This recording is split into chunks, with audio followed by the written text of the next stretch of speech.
Heya Cryptozens. Tonight's show: dYdX bans Tornado Cash users, Ethereum test merge complete, and UN goes after crypto. It's 10 p.m. Pacific time. The date is August 11th, 2022. Welcome back to the Crypto Overnighter. My name is Nikodemus, and I'll be your host. The cover model, mascot, and co-host for this podcast is Tex. And together we take a nightly look at the crypto, NFT, and metaverse space in the industry that surrounds it. And keep in mind, nothing in this show should ever be considered financial advice. So, I know it's only been a couple days, but remember the Tornado Cash banning? One of the side effects of that was a lot of speculation on the subject of enforcement. Now, if you remember on this show, one of the things that we talked about was going to be the difficulty they were going to have in enforcing this law. Basically that of don't do business with sanctioned entities or go to prison, that law. Now, remember when they sanctioned Tornado Cash? Even though it's a protocol, it's not a person, they sanctioned it, which is kind of like sanctioning math. And remember Circle? They froze a bunch of USDC that were associated with Tornado Cash. And remember the dusting? That's where a merry prankster decided to gift a lot of wallets with cash that had been through the Tornado Cash spin cycle. People like Brian Armstrong and Tom Brady and crypto celebs like Kobe, they all got given a tiny amount of Ethereum that had been pushed through Tornado Cash. Well, actions meet unintended consequences. dYdX is a crypto derivatives trading platform, and they said they blocked some users' accounts with funds linked to Tornado Cash. And I'm not sure how they messed this part up, but they also admit to blocking some users that never interacted with Tornado Cash. So they put up a blog post on Wednesday, and in that blog post, they said that dYdX had, quote, unbanned certain accounts, and that these bannings were in response to the OFAC adding Tornado Cash to its list of specially designated nationals. So this wasn't something dYdX did specifically. They banned the accounts that their compliance provider flagged. They said that they have compliance officers to scan for and flag accounts potentially associated with illicit activities. These were accounts that were believed to be linked to Tornado Cash, and so they blocked them, whether they'd actually dealt with Tornado Cash or not. They said, quote, this sudden influx of flags affected many account holders that never directly engaged with Tornado Cash. And often, such users do not realize the origin of the funds transferred to them during various transactions prior to interacting with our platform. But we must nevertheless maintain certain restrictions. And that's a problem. How far back does the taint of Tornado Cash go? Okay, I could see if I had a wallet and the money was sent directly from Tornado Cash to my wallet and I tried to use it. I can see banning that address, kind of. So what if I got the money from an account that got the money from Tornado Cash? Second generation. Should that cash be tainted? Should my account be blocked? And more importantly, should I go to jail for 20 to 30 years? Because make no mistake, that's where this is coming from. The boys and girls at dYdX don't want to go to jail. That's why they say, quote, we must nevertheless maintain certain restrictions. That's what they mean, because they don't want to be sanctioned and they don't want to go to jail. So they're taking no chances. They banned everyone that looked dirty, even if that meant banning people who had done no wrong. Then they tweeted about that. They said, quote, we were recently made aware of an issue related to Tornado that was causing many wallet addresses to be blocked from accessing our exchange. We have rectified this, and you can read the full announcement here. And then there was a link. Now, for the ones that they did mean to ban, they're not confiscating funds or anything like that. The money is still sitting there, waiting to be withdrawn. They said the accounts, they're putting them in to close-only mode. At the time of writing, the global crypto market cap is $1.14 trillion. It's flat on the day. The top 5 cryptos by market cap are Bitcoin down 0.53%, Ethereum up 0.86%, Tether USDC, and Binance Coin, down 2.32%. Ethereum's third and final testnet merge went live today, which means that the mainnet merge with Beacon Chain should be right around the corner. That was on the Garley testnet. That means the biggest test in the move from proof of work to proof of stake is complete. This was a dress rehearsal of the merge. All the planning, all the coding that's been completed. This was the last test, and in software development lifecycle, that generally means next thing comes deployment. Now in the test, the network transitioned to proof of stake when the terminal total difficulty exceeded the predetermined limit. So now there is a real proof of stake version of Ethereum, on test anyway. Now to get here, the Ethereum Foundation announced the Bellatrix to Praetor Beacon Chain. That happened on August 4th, which brings us to why we're here today with the successful test.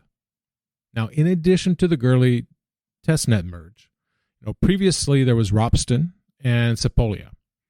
The success of these three testnets are bringing a lot of confidence that the merge will happen successfully sometime this year.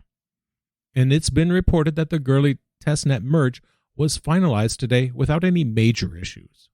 So it's looking good for a September 19th-ish mainnet merge. That's the date that's been officially passed around as the unofficial date of the merge.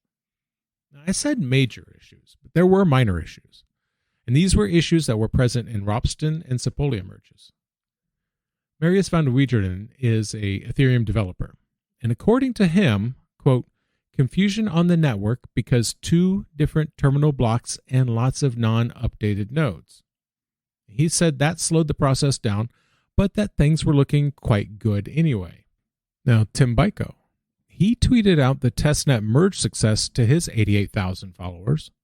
The minute the switch to POS went through, he posted a screenshot of it. And in part, it said proof of stake achieved. And so, he's a happy man. This merge has to be a big weight off. It went through, even with errors, seemingly without a hitch.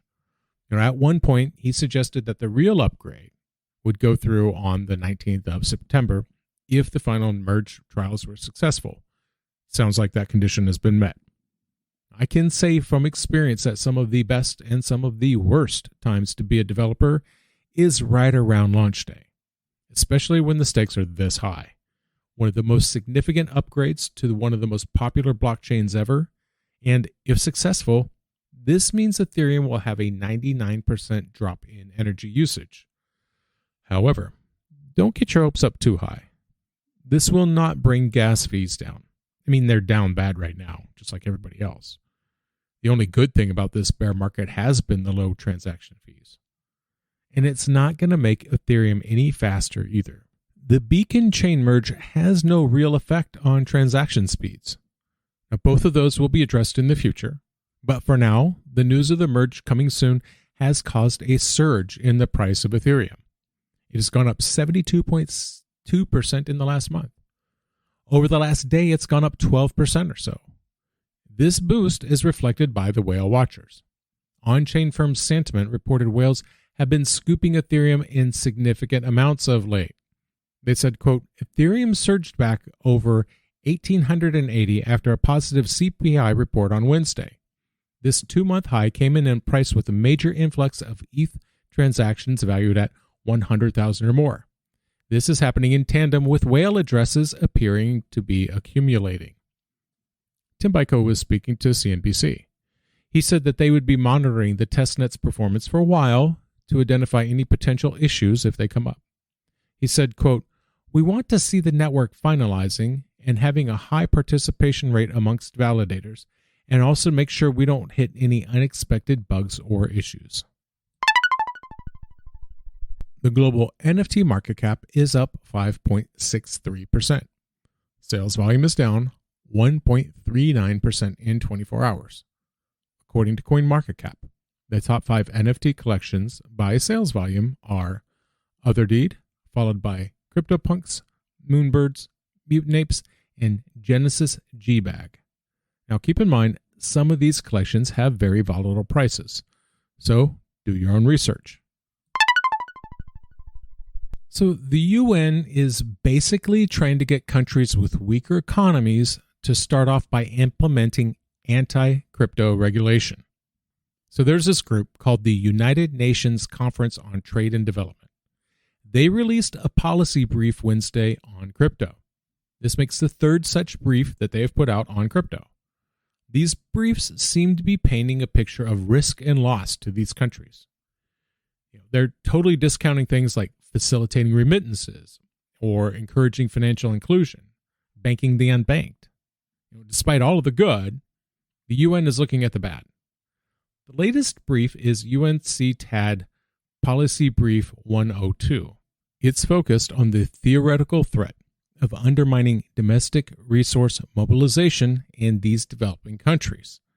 They say that the concern is tax evasion by hiding money in the blockchain and then sending that money out of the country. Which, fair. I don't know that that's necessarily a bad thing. Now, the authors of the brief, they differ. They say, quote, cryptocurrencies share all the characteristics of traditional tax havens, the pseudonymity of accounts, and insufficient fiscal oversight or weak enforcement. Now, most developing countries don't have regulations regarding crypto, and a lack of a third-party reporter makes it easier to hide your crypto, according to the brief.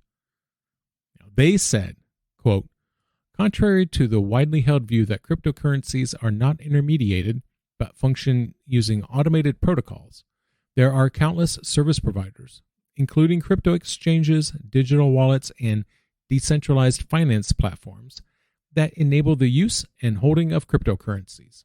Once regulated, these service providers could contribute to improved tax reporting. So they're telling these countries to go after the industry, to set the legal status of crypto and set reporting requirements on the service providers. Now here's something scary. They're suggesting the implementation of, quote, global tax cryptocurrency regulation. Now, they're suggesting high taxes to discourage hodlers and to prevent people from using crypto as money.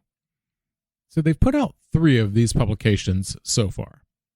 One was encouraging these economically weak countries with emerging economies to develop a central bank digital currency, basically to try to capture the benefits of cryptocurrency with all that darn freedom and none of that anonymity.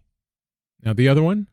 The first one was centered around the need for crypto regulations. Sound familiar?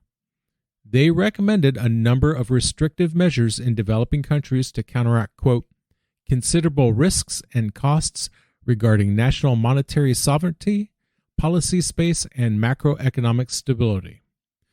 So, yeah, not crypto friendly. And we're going to call it there for the night. I want to thank you, my listeners, because when you stop listening, I will stop talking. Take care of yourselves, but take care of each other too. See you tomorrow night.